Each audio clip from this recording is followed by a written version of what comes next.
Hello and welcome back. The video today is to illustrate the importance of working with an integrated approach. Hopefully by now you've had time to view the previous videos, which have centered around what ME and CFS really are, the maladaptive stress response, what we call the stages of recovery, and now we want to bring it all together and illustrate the importance of working with an integrated approach. So to begin with, Sarah, perhaps you'd like to tell us a little bit, first of all, what an integrated approach really is. Okay, so I might start with what it isn't to begin with. Okay. So a lot of people might think the integrated approach is integrating a number of techniques and therapies and treatments, and that's all there is about it. Mm-hmm. Well, which we know from what you've just said, the integrated approach is based on a number of fundamentals that you've mentioned.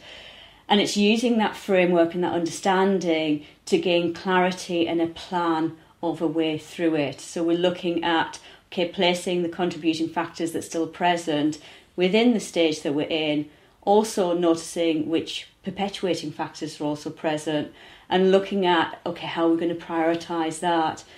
By having that framework in place, we then can start to choose with good reasoning and purpose which techniques and therapies we're going to use at that point, and that's a true integrated approach. Okay, so it's about understanding what's going on at that particular time, what stage you're in, and what is key for you to address at that point. So say if we had to start from the first stage, which we talk about the burnout stage, what, for example, would be sort of the best approach to take there? So again, as we know, no one experience is the same as another, so each person's experience is quite unique. But one of the factors that can come up time and time again is a lot of fear around not knowing what is happening.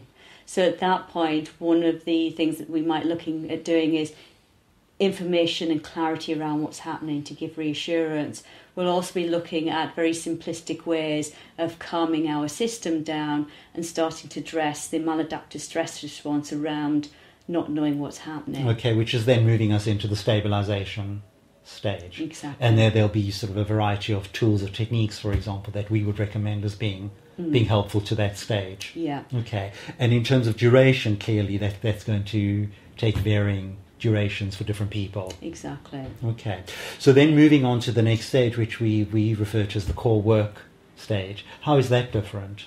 The core work stage is different because we have, by that point, gained enough stabilisation. We've stabilised our system, that we've been able to increase our energy a little bit, that we're almost more solid to do the deeper work. Okay. So it's about giving ourselves a more solid foundation so we can start to address the roots of some of these factors. Okay. And as we know at that stage, if we're talking about the psychological emotional aspects of it, it's not that we're going to be using different techniques, it's just that we may use them in a different way. Exactly. Especially if trauma is one of the contributing factors.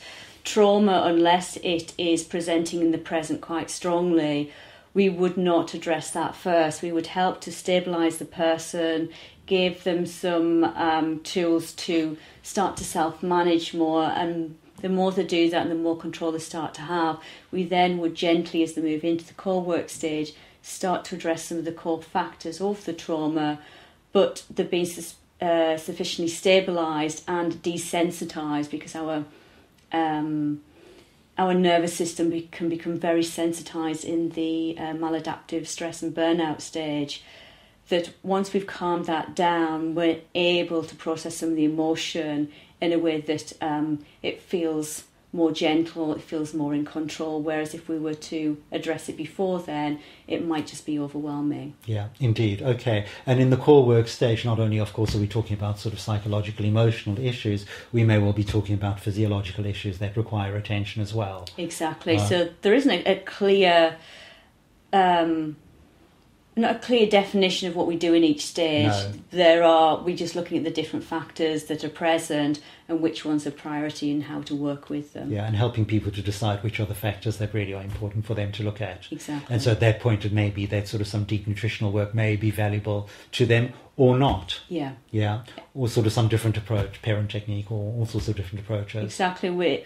as we both know, actually, we're very much person-centred rather than technique-centric. So we're not swayed by the different techniques. Obviously, we know what is helpful in a lot of cases, but we're very much focused on the person, you the person, and what's going to be helpful for you. And I know that we've both chatted about, when I was recovering, a lot of the techniques that are supposed to be calming actually had an adverse effect. Exactly. So again, we're always checking back with you. How is your system responding to this? How are you emotionally responding to this? And we're constantly modifying the techniques that's going to help you to address the root cause. Okay. So to some extent it is about integrating different techniques and modalities together, but even more important, it's about the stages of recovery. Exactly. And knowing what really requires attention when. I think one of these stages that the integrated approach is very important for that gets mixed is the reintegration stage, because by that point a lot of people are starting to feel a lot better, they're starting to reintegrate back into life, they're getting the energy back, and we can think, well, that's it, over, done with, I don't need any of this now. And the integrated approach is just as valuable in that last stage, because sometimes it can be the difference between sustainable recovery or we end up starting to go back again. Yeah, indeed. Okay, thank you very much. Thank you, Ashley. Thank you for watching, and we look forward to welcoming you back next time. Thank you.